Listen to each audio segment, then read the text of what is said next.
موعد عيد الفطر المبارك لعام 2025 في المملكة العربية السعودية وجميع الدول العربية والإسلامية طبقا لمركز الملك فهد الدولي الذي حدد موعد غرة شهر شوال المبارك لعام 1446. هذا ما سنتعرف عليه من خلال هذا الفيديو، ولكن في البداية لا تنسوا الاشتراك في القناة ليصلكم كل جديد.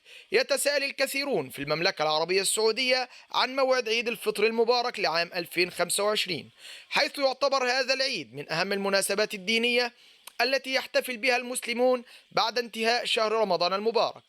في هذا الفيديو نستعرض التوقعات حول موعد عيد الفطر في السعودية بناء على الحسابات الفلكية.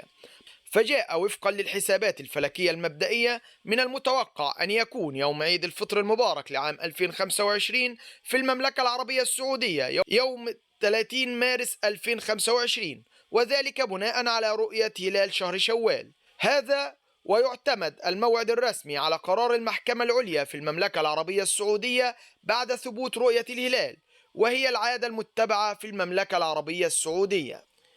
ويتم الإعلان عن موعد عيد الفطر المبارك بناء على رؤية الهلال، حيث تعتمد الجهات الرسمية مثل مركز الفلك الدولي ووزارة الأوقاف على الرصد الفلكي والشرعي. يتم الإعلان عادة في اليوم 29 من رمضان، وإذا لم يثبت رؤية الهلال يكتمل الشهر 30 يوما، مما يؤخر العيد يوما إضافيا إلى 31 مارس 2025.